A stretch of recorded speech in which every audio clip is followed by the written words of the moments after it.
Welcome back, everybody, to the You Ask We podcast, the show where you ask the questions, they answer them, and I'm just the guy in the middle. And this week, we have a super awesome guest. He's a French-born engineering major with over 15 years in the high-tech sector and simultaneously developed a strong skill set in branding content and combined his own project management background to start his own production company. But then after that, he decided to get into real estate, and he's sold over $60 million in real estate since 2019. I want to give a warm welcome to Mr. Don Malka. Don, how are you? How are you doing, Eden? Thank you for having me and welcome to. You want to redo it again? No, it's fine. It's cool. You sure? Yeah, we'll keep it. Okay. Thank you for having me and welcome to my place. Yeah, thank you so much for having me. You have a beautiful place. Thank you, man. Too. Thank you. I really appreciate you being here. So yeah, we got a bunch of questions from the people that want to know. But the first question comes from me, and that's what's new. I mean, what's new? A lot of things have changed in the past year for me, and in a good way, and always like related to real estate. I've been expanding and developing new activities, developing a new building in Koreatown, and working on interesting sales and leases. But I think we're gonna get more into details during the interview. That's awesome. That sounds great. So yeah, I mean, with all this real estate going on, I mean, like, what drew you to it in the first place? So that was pretty random, actually. I moved here like almost 9 years ago now, from France, from Paris, and I was working in production. I expanded my production business in Los Angeles, and I was creating content for companies, marketing agencies, Fortune 500 companies, as like TV commercials and branded content. And end of 2018, I had a really random conversation with one of my friends. His name is Johan Ben Simon. And we had this random conversation that was the end of the year. And he was telling me that he was interested in expanding his team for, at Keller Williams Hollywood Hills in West Hollywood. And he told me, like, look, you present well, you know how to speak, how to talk. Maybe you should try, start working in real estate. And I say, you know what, maybe I'm gonna try. And that's also my personality. I like to, think out of the box or go out of my comfort zone. Try new things. Yeah, trying new things. I think it's by trying new things that you kind of push yourself, and that you can push yourself to your limits, and also like push your own limits, because you think that, oh, I'm not going to be able to do it, but then you realize that if you put enough time and effort and motivation and consistency in it, then you are able to get it, and to definitely get it. But then once you get it, you want to push the limit and go to something newer, and then I say, you know what, let's do it. So January 2019, I showed up at his office, and he gave me a list of property owners with phone numbers and addresses, and I spent my time doing cold calls, and I was doing like 5-6 hours a day, 7 hours a day of cold calls, calling like 300-400 properties a week.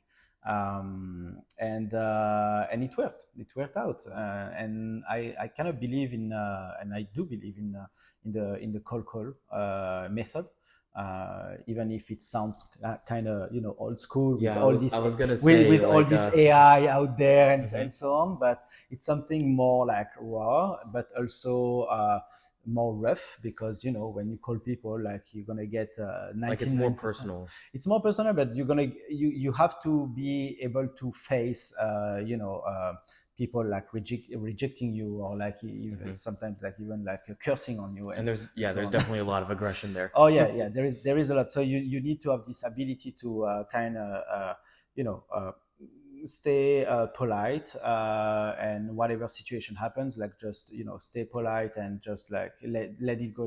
Never make it personal, because I've seen people like really like sometimes doing like cold call session and just like crying after the cold call session, and I understand that, and it's not easy. It's not made for everyone.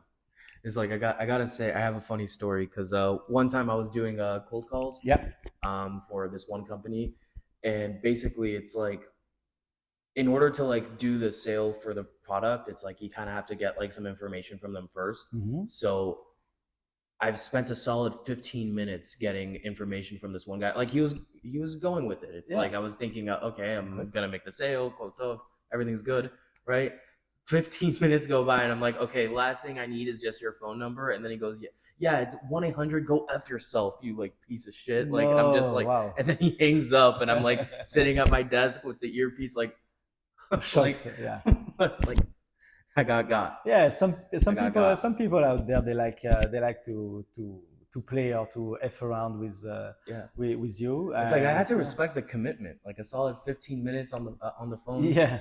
Like Yeah, I mean, this guy has maybe no life and nothing to do this type of probably. things. I mean, I would never do that. I mean, you know, Yeah, unless you have it's nothing to do with your life. So, it's crazy. yeah, it just happened. Yeah. So I mean, speaking of the cold call thing, it's like you were saying how your work at the production company kind of led Yeah, into real estate. yeah. Were there any other strategies or factors that you felt contributed to your success? I mean, I think there is. First of all, I think the fact that I'm not American. I'm from Mm, France, and especially for the cold calls, because as you can hear, I like to carry my French accent with me, hmm and I proudly carry it with me, and I think it's a value. I see it as a value. I'm not ashamed of my accent or the way I speak or I talk. And I think I was able to catch the attention of some of my clients that I definitely, literally, like meet over the phone hmm when I call them for the first time. I don't know if it sounds more classy, elevated, call it as you want, but I got a success for that. So the thing, the message behind that is to not be afraid of who you are, Yeah. and know that even if you're different, that can be a value for your work. Because So I yeah, also feel like at the end of the day, it's like, especially when you're doing something such as real estate, your personality is your biggest pitch. it is. It is. So it's like you have to be proud of who you Yeah, of course. are. And 100%. you need to know who you are, and you need to understand your values hmm as a person, and understand how those values can contribute to your work. And I think by using that for me, and also the fact of, maybe we're going to go more in details, but I mean, I had many lives. I'm 42 years old, but I've been an entrepreneur all my life. I started working when I was 13 years old. hmm I was starting making money when I was 13, 14 years old until today. And I've been working and being an entrepreneur almost all my life. And so that's also, I think, part of my success, and the strategy of also being able to create and keep very good relationship with your clients and with people, and also create a relationship, because when you call someone, the person doesn't know you. Like, I'm going to call you and say, hey, this is Dan Malka from Engel Volkers. Are you interested on selling your property? They say, I don't know you. Like, who are you? You know? So you really have this very short amount of time. You have probably between 20 to 30 seconds hmm to, through your message and through your introduction, to make understand the other person who you are. And you're not just a guy in a call center. You're like a real estate professional calling a property owner, and the property owner needs to understand that you know what you are talking about, because property owners, they buy real estate, they know the real estate, they are smart about real estate, so they want to have a conversation where where they feel hmm that you, as an agent, you know what you're talking about. So this is why it's also very important to learn about your business and the basis and the foundation of your business, because I started with investment property, so multifamily. And when you start selling multifamily, there is a lot of uh, factors that you need to understand, and also for development, because I was selling also land for to developers to build apartment buildings. So you have like different metrics that you need to understand, and different laws and rules and regulation at the city. And all of that, I mean, thanks to Johan, when I started there, like he basically taught me everything when I started there.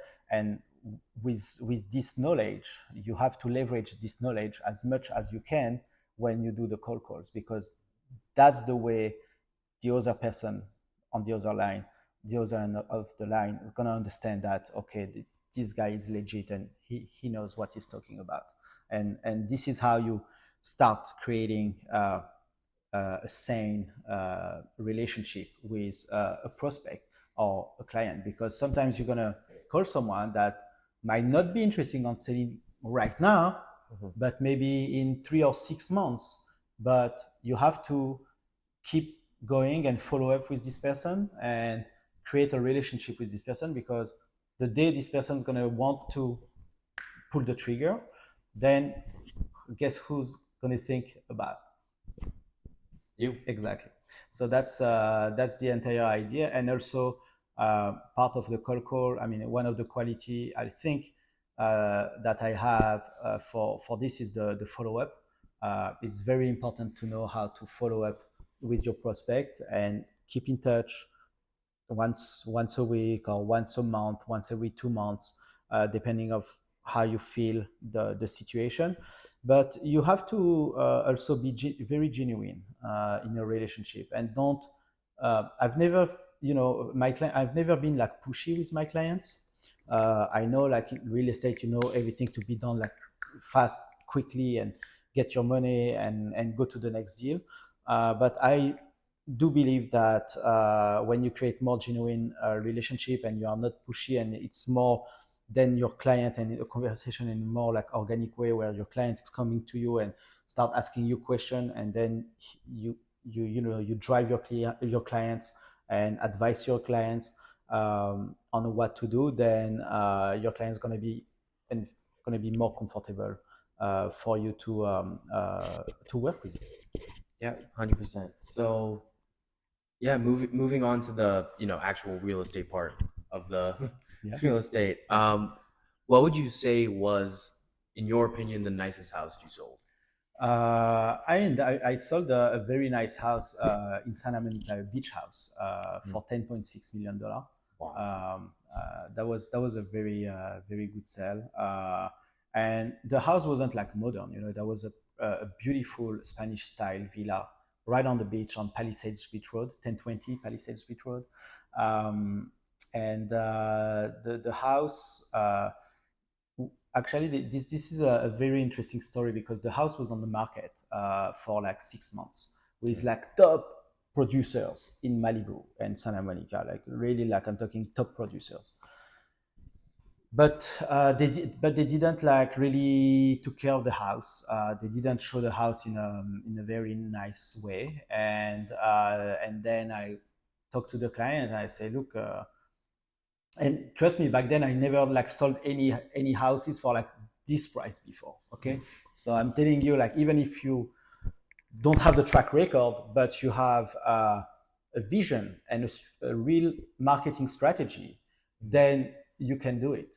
But you have to come with like a real marketing strategy. And I think this is also thanks to my production background, that I'm able to also bring to my clients these and those marketing strategies to sell a house. Because basically today, I do believe that a real estate agent is not just an agent, but it's also someone who needs to know how to handle marketing, and not just rely on their marketing division, because marketing division is great. I do have a marketing division at Engel Volkers, and they are doing a fantastic job. But the vision of the marketing and the strategy of the marketing has to come from you first, and then you collaborate with the marketing team division. And so this house was on the market for 6 months, didn't sell.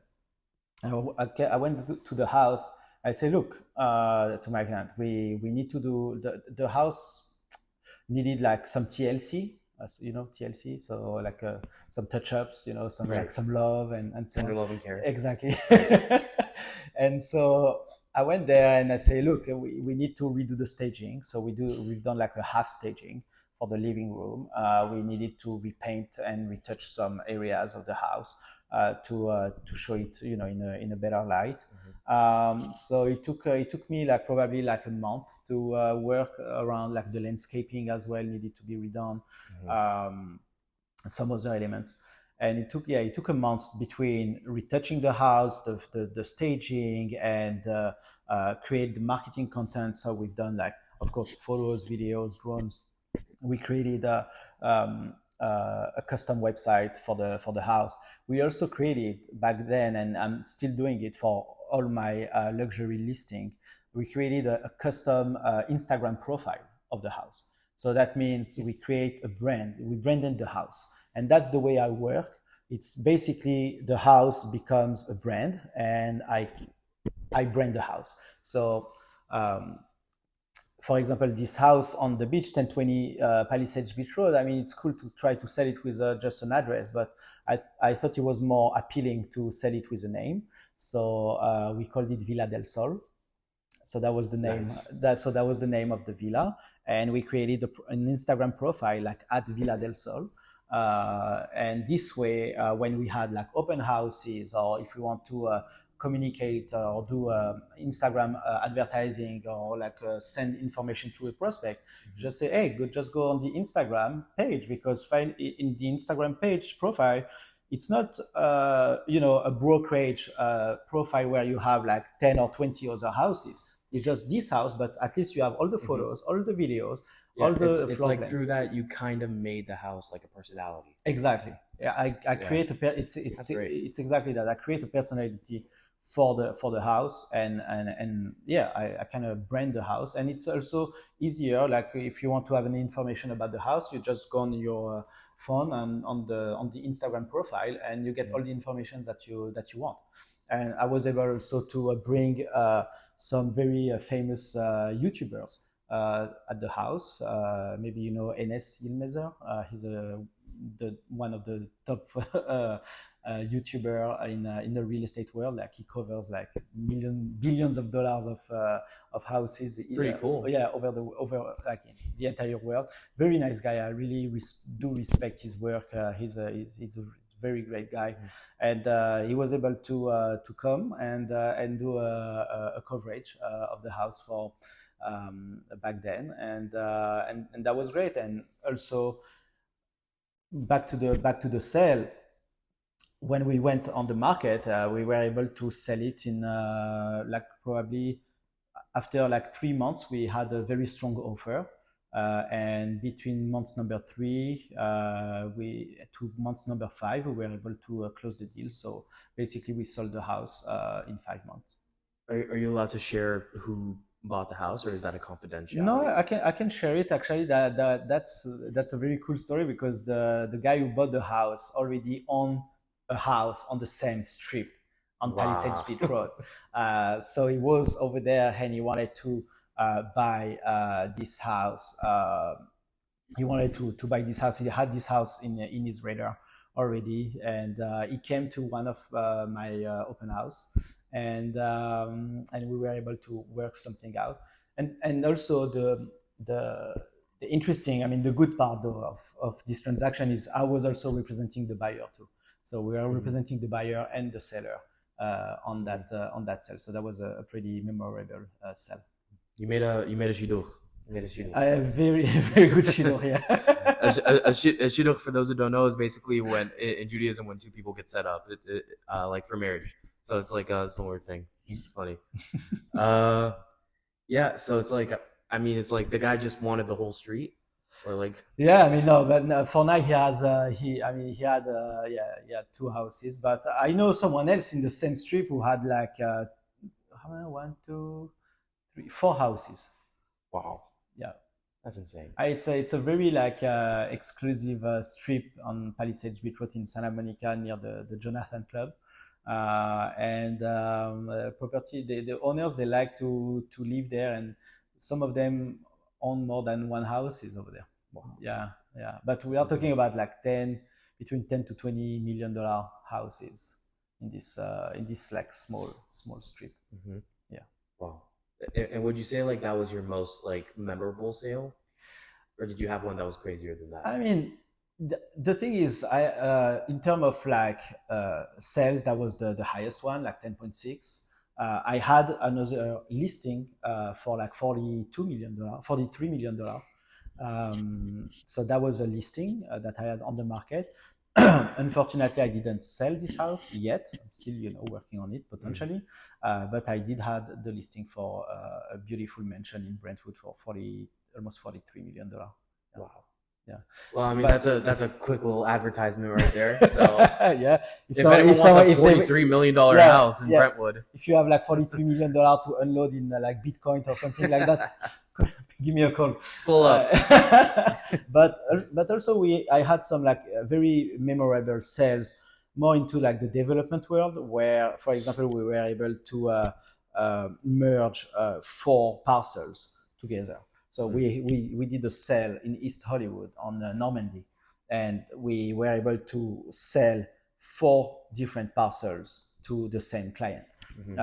And that was a pretty memorable move, because it's like was a $5.5 million sale back then, and we had how many square feet we had over there? Almost like 30,000 square feet, Wow. 35,000 square feet of land. So that was a very good sell, and it's to build like a 100 unit multi-family. But the fact to be able to sell four parcels one next to each other, it's more about the challenge. It's very Hmm. challenging, especially in Hollywood. You need to have like basically four owners aligned at the same time Yeah, to be ready to sell their it's property. hard to line up exactly. Exactly, it's very hard to line up. So it's for me, it's more memorable about the challenge of doing it, Hmm. than for how much we sold it. But the experience of it was a very nice experience. That's awesome. So yeah, I mean, moving on because it's like you mentioned before how like in the beginning of your real estate career, you kind of didn't know much No. about real estate Yeah. in general. Yeah. And it's like I feel like I'm in the same boat along with many other people. So like what like resources would you say like helped you learn more about investing in the space, about real estate in general? I mean, the thing is, so we were talking about like qualities and values. I think I'm also a fast learner. Hmm. So, and maybe also probably a chameleon, because I had like many lives in my like Hmm. I'm an IT engineer. I was when I was younger, maybe your age. I was DJ also. I started DJ when I was like 13 years old. Then I created my own web radio when I was like 22. But I'm talking in like Wow. back then 2005, something like this. And I had my show on a web radio. Then I created my production company. Now I work in real estate. um, so I've been living like many lives, but I think that also created and gave me a lot of quality to understand how to learn fast. And I think that also helped me in terms of online resources. I would say, especially like in the investment world, what is important is to first of all like follow some website like the Real Deal, for example. Hmm. This one is it's a very nice website where you can be aware of what's going on, especially in the real estate world and in Los Angeles. So that I like, and also there is a lot of things that you need to know about the city, the laws, the regulation. So you Right. have to go on the city website. There is also understand like all the permitting process. So and this is why I like Los Angeles. Actually, the LA city is very well organized with all the online records. So you have like LADBS. It's a very nice platform where you wanna if you want to have any information about the property and where they are at with the permits, if the permits are like approved and what type of permit it is, and see this and follow the status. It's a very well done portal. You can have also another portal that I use a lot is called ZMAS. So zmas.la.org. Zmas.lacd.org. It's a very nice platform because it's like a map of LACD, and then you have on each parcel every information regarding like the zoning, the jurisdiction, the environmental. Sorry for my accent. And like multiple like information about the assessor and so on. So this is a very good platform to know like what's up with a parcel. Like let's say you have if someone gives you an address and you want to know like, oh, what's the zoning? So what can I do with this zoning, and what can I build on this lot? So there is a lot also of self research on Google, and probably today on ChatGPT, because back in started like 2019, we didn't even have ChatGPT back then. And it's a lot of try to understand the rules. For example, what's the zoning? Like, what do you do? What's the zoning is? What's all those codes? What can you do with those codes? And it's not just about the density; it's about like how high you can build and so on. So that definitely helped me. After you have the regular platform to pass your real estate license.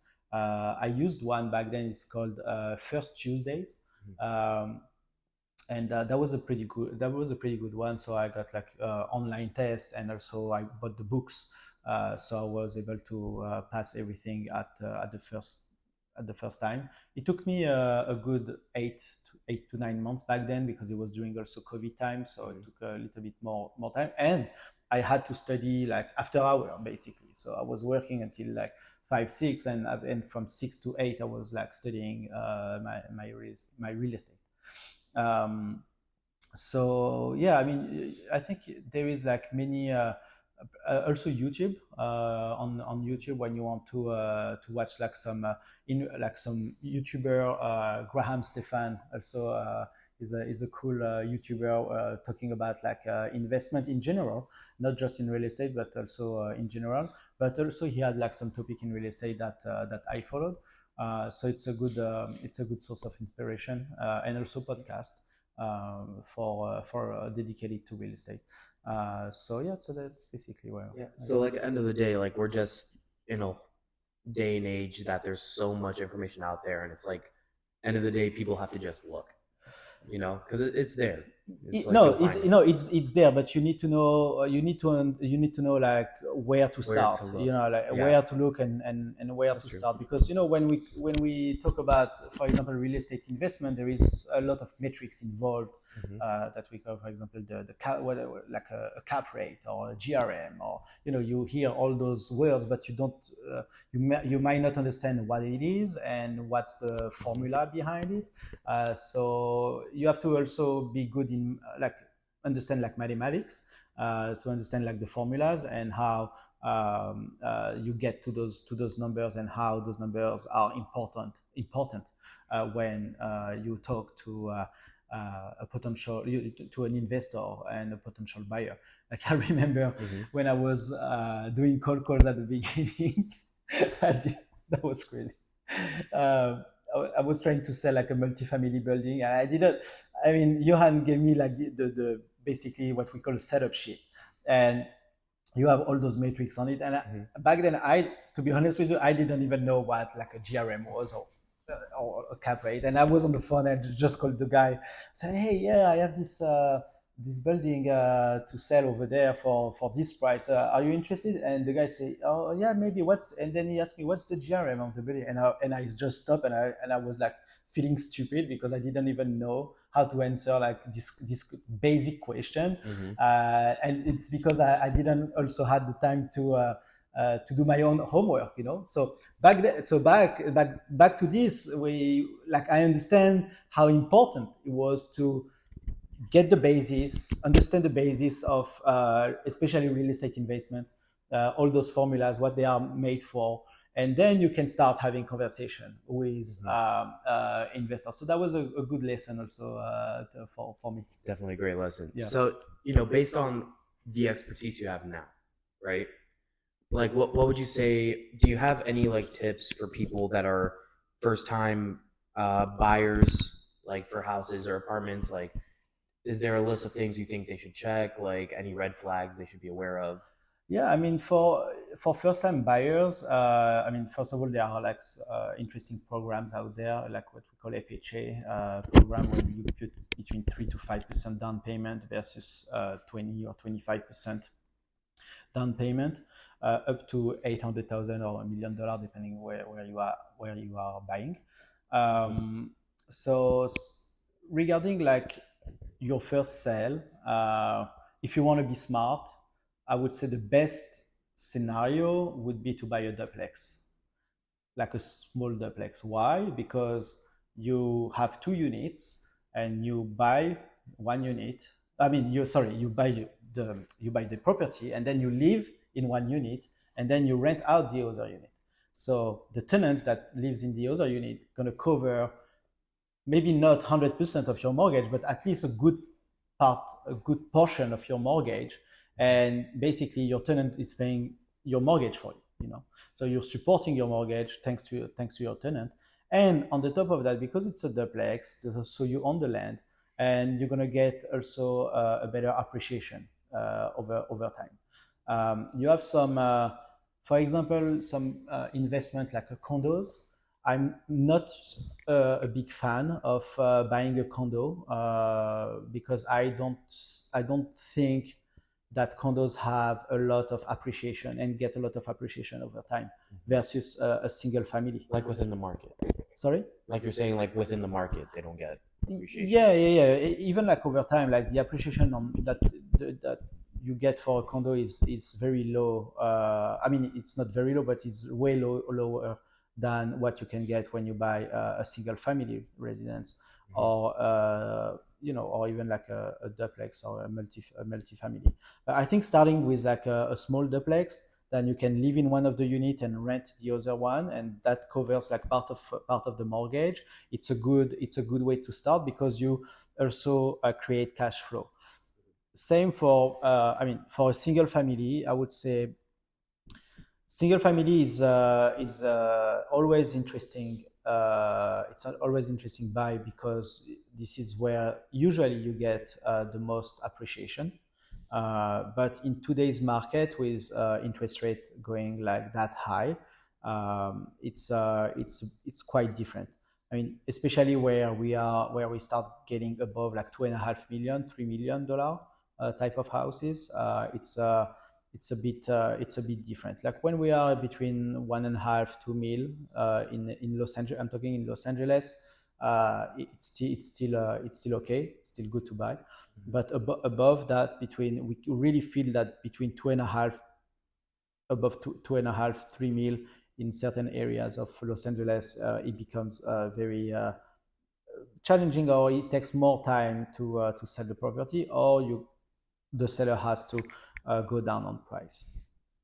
But also, like technically, like when you buy a single family residence, if you can in Los Angeles, you're gonna get in general you're gonna get a way better appreciation over time, even though you're not cash flowing with your house, but basically the appreciation you get from the value of the land, the value of the property, and being in the areas that are growing, you're gonna get a better appreciation. I mean, look, when I was selling even like lands to build a multifamily in, like, I'm talking East Hollywood, Normandy and Beverly, or Vermont and Western over there.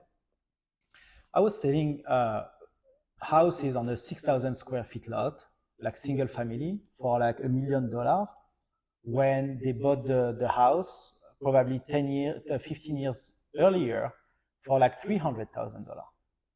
See, so that's a great appreciation. And today we are not at this stage. Today we are at the stage where I don't know if today you buy at 1 million house at $1 million, you're going to be able to sell it for 3 in 10 or 15 years. I highly doubt about this. So that's why I think we feel that we achieve like a ceiling in the prices today, and especially back then to the interest rate. Even though the interest rate are just starting to go down right now. Just starting. Let's see. Yeah. Let's hope. We'll see where it goes. Yeah. Let's hope.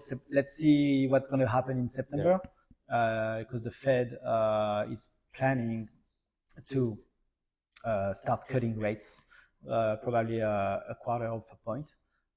So we'll see. That's cool. Yeah, we'll definitely get back into that later. But yeah, so it's like you'd suggest like first time investors to go into single family. Single family or duplex. Cool. Yeah, like a small duplex, like can be two bedrooms, 1 bedrooms, at least 2 bedrooms. It's better because 1 bedroom you're gonna get stuck with the rent.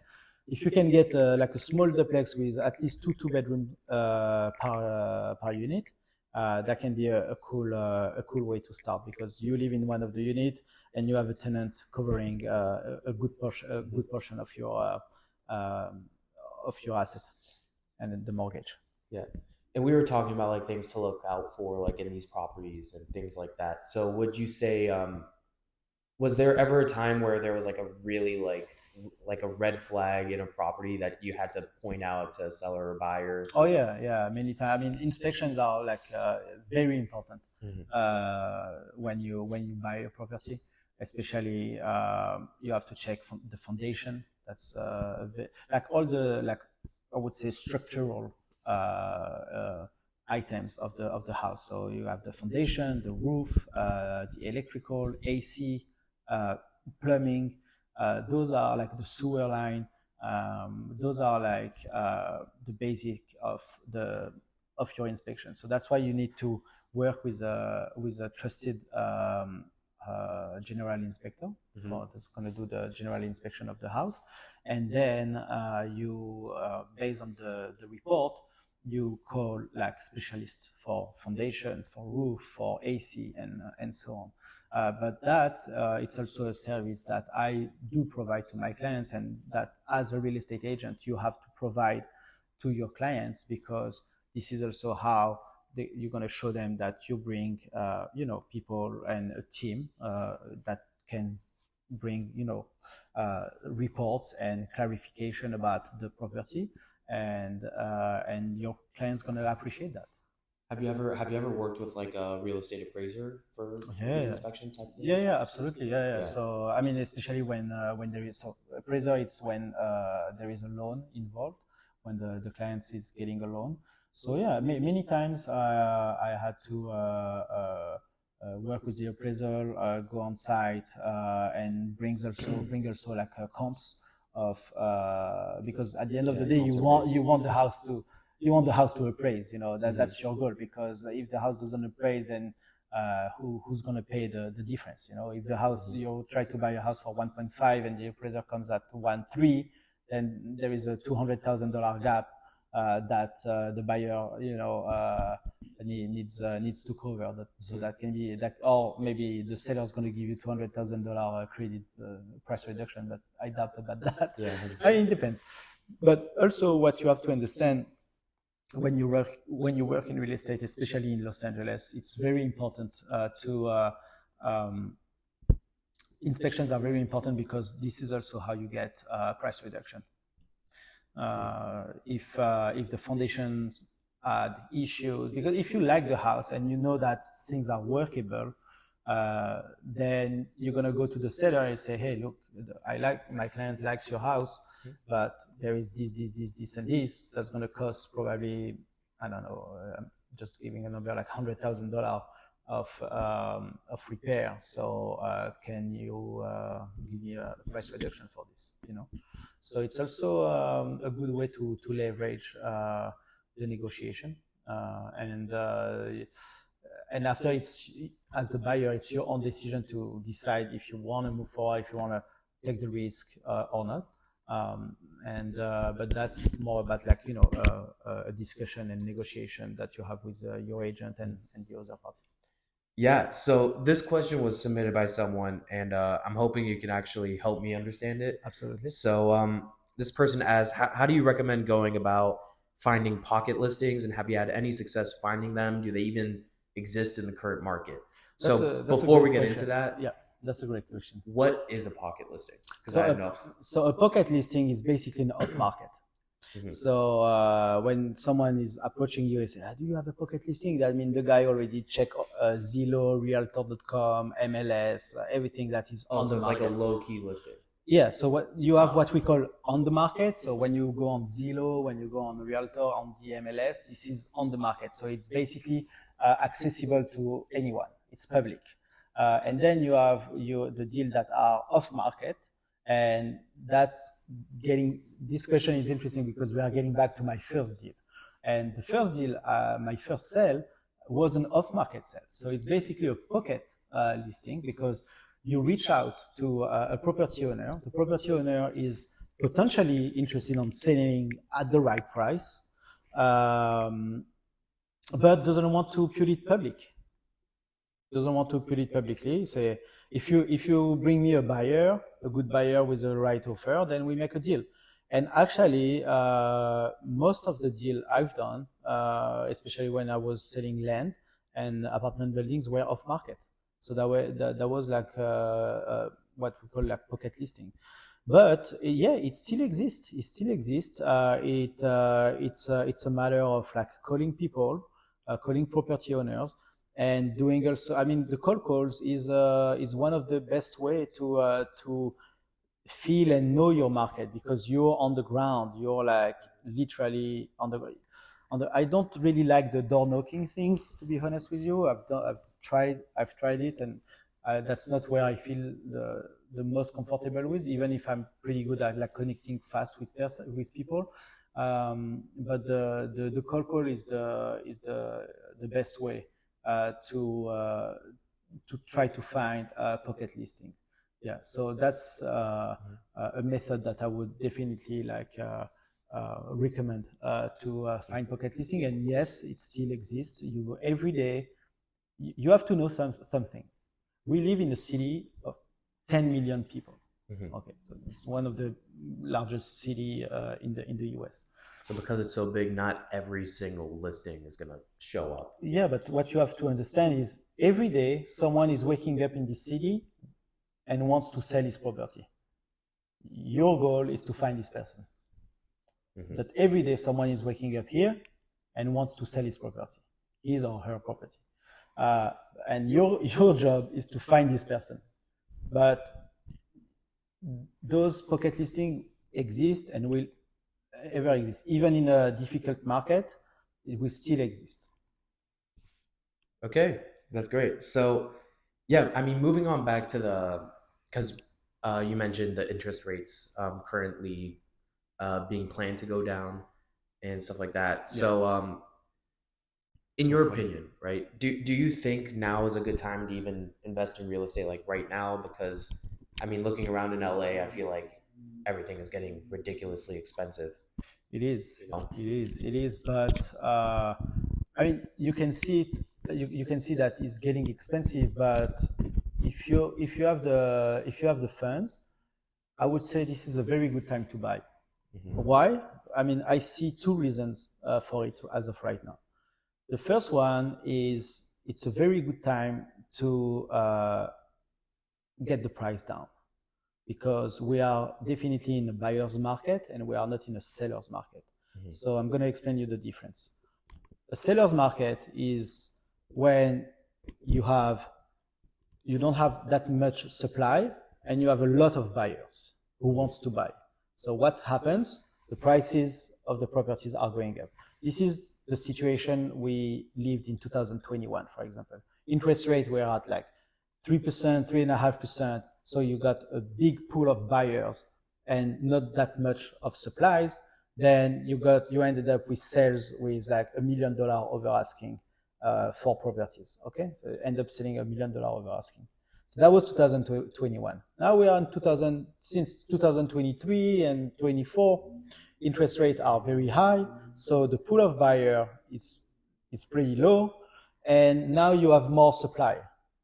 So you have more supply, less buyer. So the prices are going down. And this is why if you are able to, if you want to buy today, you have more leverage to negotiate a better price. So that's number one. And number two, so in the past 2 weeks, we started to see the interest rate going down from like 7.25% to 6.5% now. I follow the 10-year Treasury bond almost every day. That's I give you like an advice, like follow the 10-year Treasury bond to see what's up in terms of interest rate. And it started to go down also. Like it went from 4.3% to 3.7. Now go back up to 3.9. Such is an interesting sign. And in the meantime, the Fed is saying that probably in September they're going to start to cut the rates, probably by a quarter of a point. So if you buy today, let's say you take a loan at 6.5%, okay? And then within the next 18 months or 2 years, you're going to go from we're going to have interest rate for 6.5 and go down to 5.5%, for example, or 5%. Let's say if in 2 years the interest rates are in 5%, then you you refinance your asset at a lower rate. So it's going to be even more beneficial for you because you win on the sale because you are able to negotiate a better price and get a better price today. And in the future, in the next a year and a half, 2 years, I personally bet that the interest rates are going to go down. And then you're going to be able to refinance your asset at a lower rate. The issue, for example, that a lot of people are in today is when they bought in 2021 for 3%, they are not able to refinance today because you're not going to refinance an asset you had at 3% at 6 or 7% interest rate. So you have to keep it this way, or it depends like what loan program you took and so on. But today we are in a time where it's very interesting because yes, you can, as a buyer, you have more flexibility to get a better price and negotiate a better price when you buy. And then in the future, in the probably 18 months to 2 years, you're going to be able to refinance at a lower interest rate. I just wanted to say that this episode of the You Ask Me podcast is sponsored by Mudwater. Mudwater is an awesome coffee alternative that blends delicious organic ingredients such as adaptogenic mushrooms and turmeric, designed to give you a sustained energy without the jitters. Each serving of Mudwater comes with only 1/7 the amount of caffeine that comes with coffee, so you get a focused energy boost without the crash. And if you're looking to cut back on coffee, Mudwater is a great alternative that is also gluten-free, vegan, and keto-friendly. So, if you're ready to upgrade your morning, feel free to use my link and try Mudwater out. You'll get 15% off any new purchase that you buy, and if you decide to subscribe and get a starter kit, you'll get $20 off along with a free frother. So go ahead, try it out, ditch coffee, drink Mudwater. Now, back to the episode. Speaking of where we think the market's going to go in a few years from now and things like that, where do you think you're going to be in 5 years from now? Few years? Yeah. Like what, 5 years? Yeah. Where do you think you're going to be? I hope in 5 years to have my, my own team to be able to that I can, grow with. Maybe create my own brokerage. I don't know, or like continue with Engel Volkers because I like the boutique aspect and the luxury aspect of Engel Volkers. We didn't really talk about this, but I went from like selling lands and multifamily, and now I'm more into luxury real estate. And I think it started shifted in my mind when I sold Villa del Sol for 10.6 mil and had this other listing for almost 43 mil. And I say, you know what? I do believe in my strategy for high-end real estate, and I want to continue and pursue this. So yeah, I think if in the next 5 years I have my own, group within Engel and Volkers, but maybe my own store. I think I would be happy to have my own Engel and Volker store, maybe in Bel Air or the, those type of those areas, or maybe Malibu, Bel Air. Yeah, that can be cool. That's awesome, and I hope you get there, man. Thank So, you, thank you. yeah, the way the show works is the first question always comes from me, and the last question also always comes from me. Okay, And that's if you had to give one piece of advice to the people watching at home, okay. what would you tell them? People who wants to start working in real estate. Yeah, I mean, Or anyone, general advice. no, you in would the say also. general, like I've been able to be where I am today because I always believe in myself. I always think out of the box. If someone is telling me I cannot do it, I will end up doing it. And you have to believe in this. But it comes with hard work.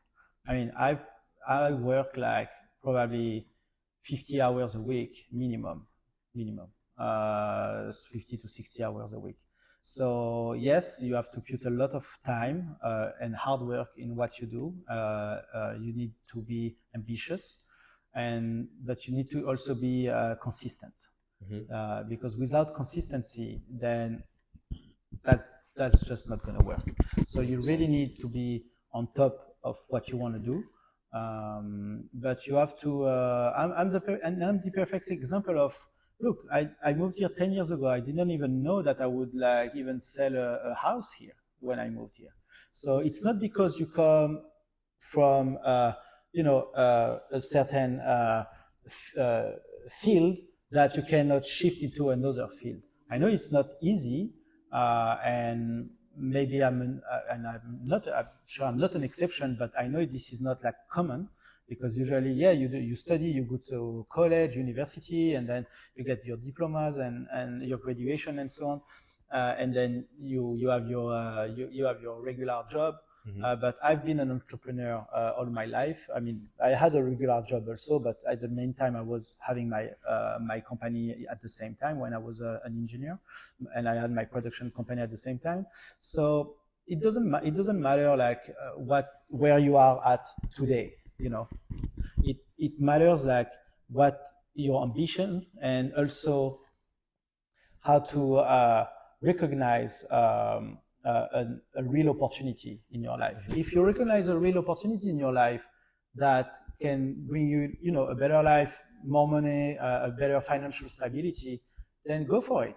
It's like the scene of The Wolf of Wall Street. I don't know if you remember, like DiCaprio, he's in the restaurant. He showed the check, like he asked the guy, like how much money you make a month, like 70,000 or something like this back then.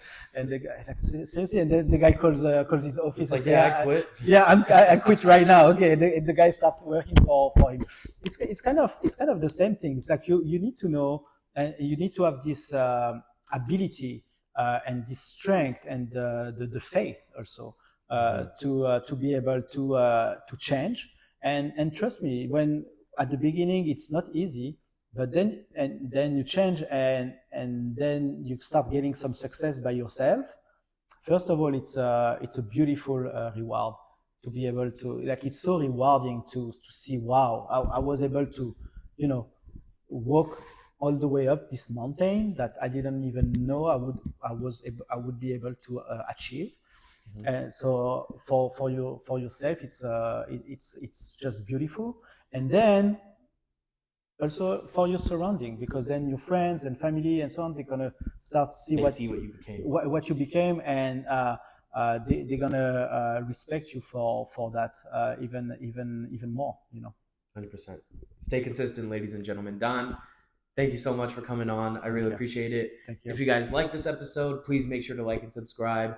If you guys want to see what's going on with the show, who's coming on next, things like that, all my socials are going to be down below as well. If you want to see what's going on with Don and Villa del Sol, Villa del Sol is sold. Villa del Sol is sold. But if you want to see what's going on with Don, his links are going to be down below as well. And with that, this has been the You Ask Me podcast. My name is Ed in Toronto, and I'll see you guys next week. Yeah.